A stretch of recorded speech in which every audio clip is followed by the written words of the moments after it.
impériale, était l'officier supérieur allié en charge et recevait des ordres du Conseil suprême de guerre des Alliés.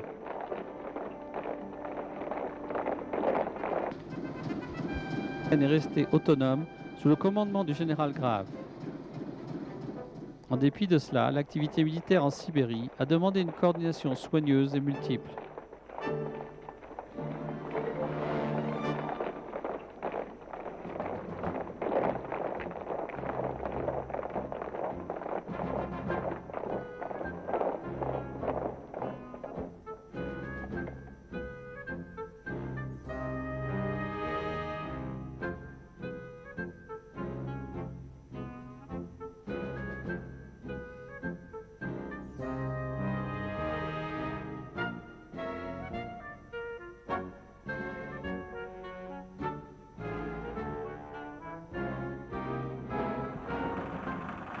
Vladivostok avait l'air d'une communauté internationale et sa gare ferroviaire, qui était un important centre militaire, était surveillée par une garde continuelle formée par les soldats à qui cette ville avait été assignée.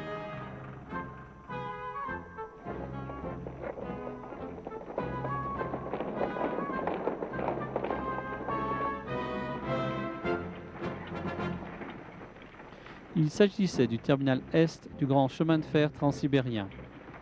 C'était ainsi devenu un centre d'accueil pour les voyageurs militaires et civils, et la ville même était une réflexion des nombreux courants qui traversaient la Russie tout entière.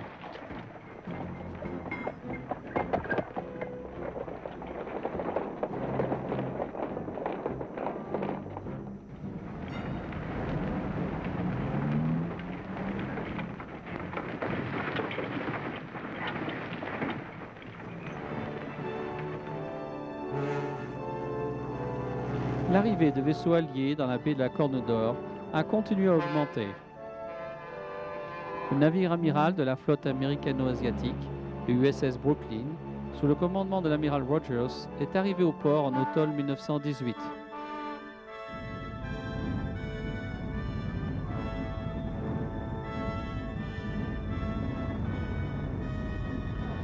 Le général Grave, avec des membres de son équipage et John Caldwell, le représentant américain à Vladivostok, a rendu visite à l'amiral Rogers pour parler de l'opération délicate en Sibérie.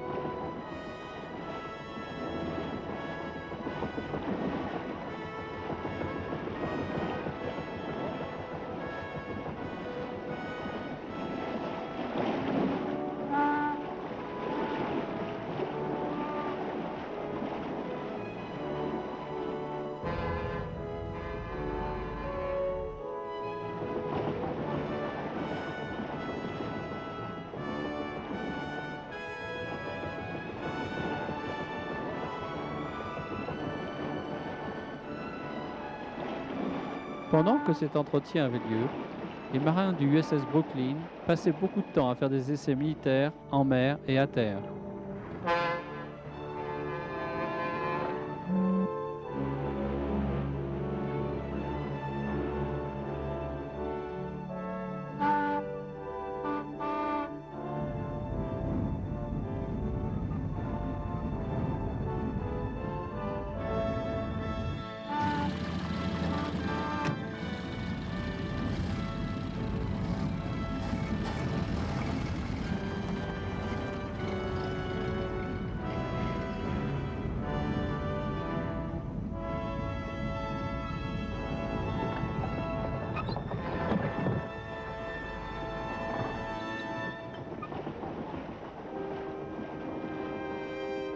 Les navires amiraux d'autres pays représentés dans l'expédition sibérienne avaient aussi jeté leur ancre dans la baie. Le croiseur britannique Suffolk servait de soutien aux unités de guerre de ce pays.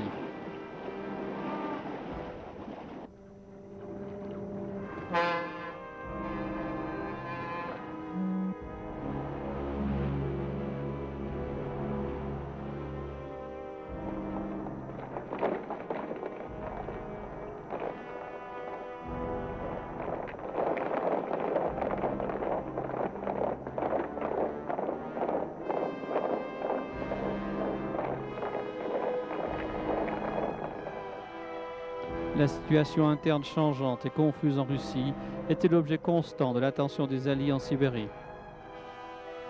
Le général Grave comprenait l'importance du commentaire du ministre Baker au sujet de marcher sur des œufs chargés de dynamite.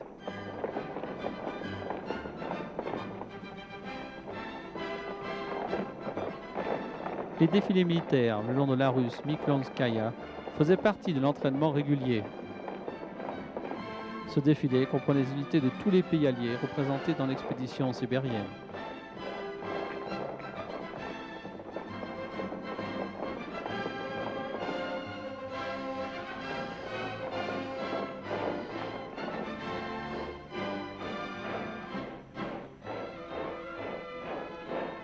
Les habitants de Vladivostok s'habituaient au tambour, à la musique martiale et à la cadence du personnel militaire.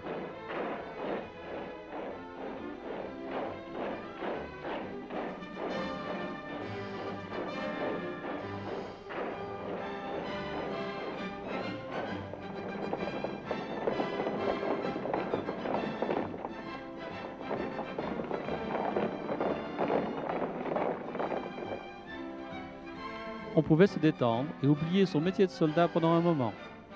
À l'hippodrome de Vladivostok, les soldats canadiens ont organisé une compétition sportive, alliée et enthousiaste.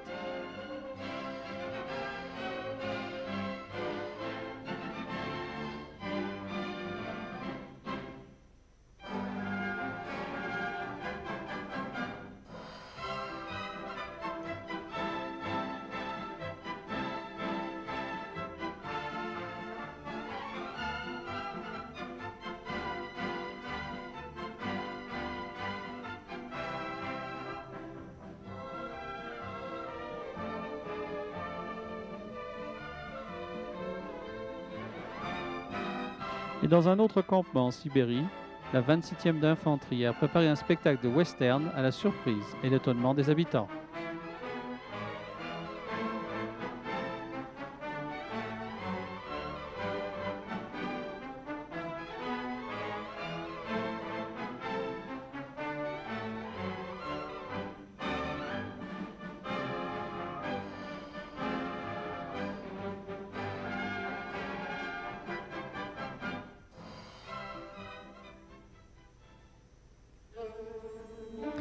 Mais pour les Américains, les Cosaques à l'aspect rude qui faisaient partie de l'armée russe en Sibérie étaient tout aussi étranges.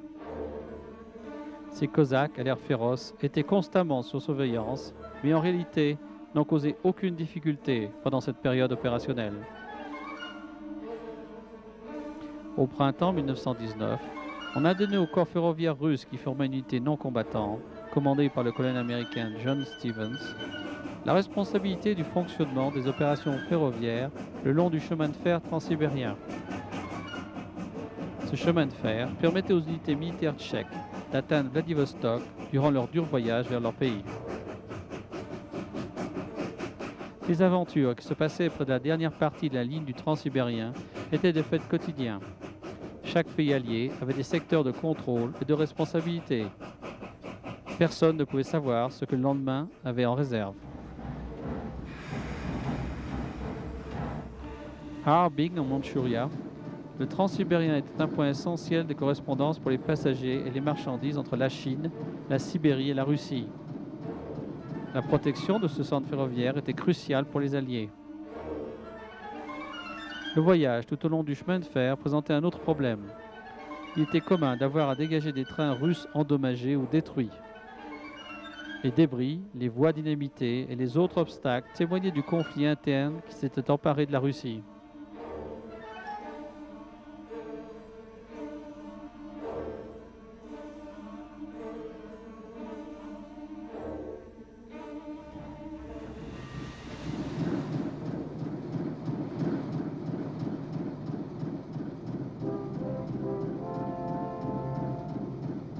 La circulation ferroviaire le long du transsibérien était un mélange d'intérêts divergents qui troublait la région.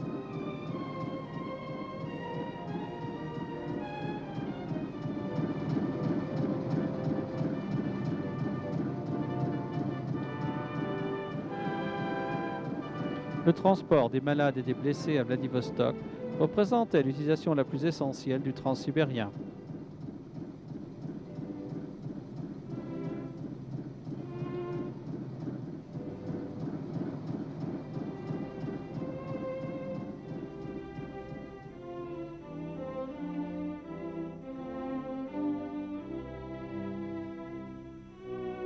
Les médecins et les infirmières militaires américains qui faisaient partie de l'hôpital de l'expédition militaire soignaient les blessures des soldats, les cas de typhus, les engelures et les problèmes dus au climat sibérien.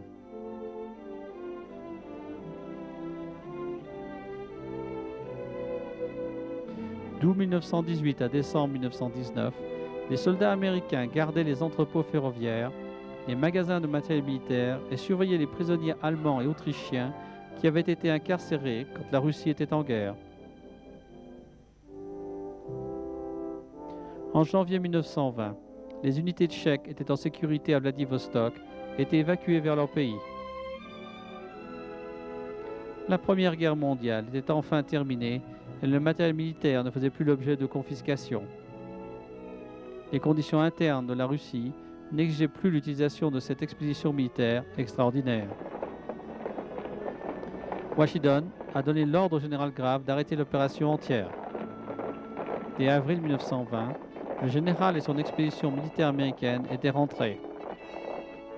On a très peu de renseignements sur cette expédition ou AEF qui a bravé des conditions hostiles dans une Russie tourmentée par la guerre à la fin de la Première Guerre mondiale. Mais leur participation au maintien de la paix dans cette partie du monde était importante pour les dirigeants militaires alliés et russes.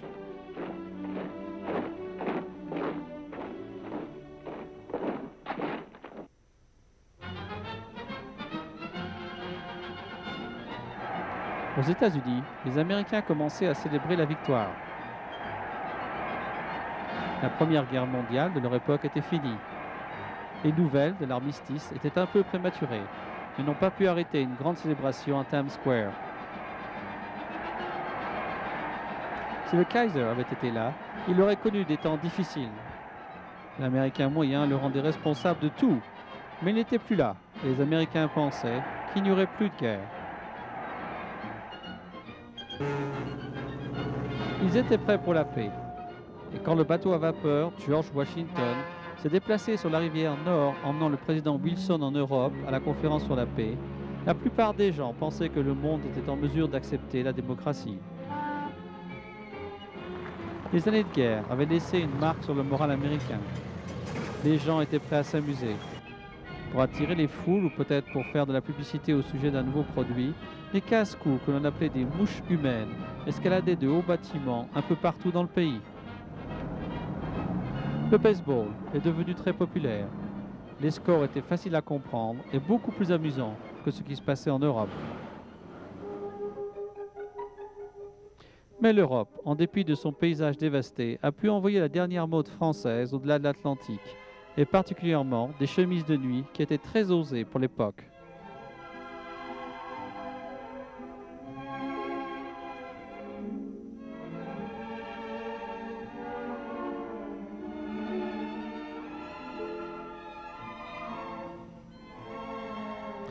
Affamés par la guerre, les gens aspiraient à une vie normale. Quelque chose de nouveau est arrivé dans la vie américaine, les embouteillages. Quand la route était dégagée, on pouvait circuler légalement à 30 km/h. Même si on essayait de discuter avec le policier, cela ne changeait rien et on avait une amende. Tout cela a permis le début d'une nouvelle ère et les gens étaient prêts à l'accueillir. Ils étaient aussi prêts à s'amuser. Les foules se pressaient dans les stations diverses où ils étaient ébahis par des marcheurs sur elles qui défiaient la mort et ne semblaient pas reconnaître le haut du bas.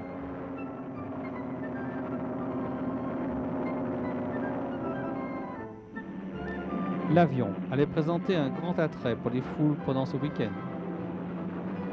Le NC-4 de la marine avait fait le voyage des États-Unis à la Grande-Bretagne en seulement 54 heures de vol. Et puis il y avait l'avion plus léger que l'air, le R-34 anglais, qui avait traversé l'océan avec une facilité incroyable. On ne savait pas si les dirigeables allaient dominer les avions, mais de toute façon, l'avenir avait l'air prometteur.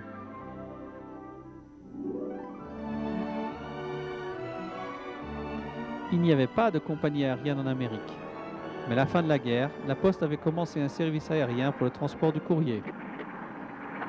Et quand vous voyez ces petits avions de la Poste en action, et que vous vous rendiez compte que l'aviation avait de nombreux et brillants pilotes de guerre parmi lesquels choisir, comme par exemple Eddie Rickenbacker,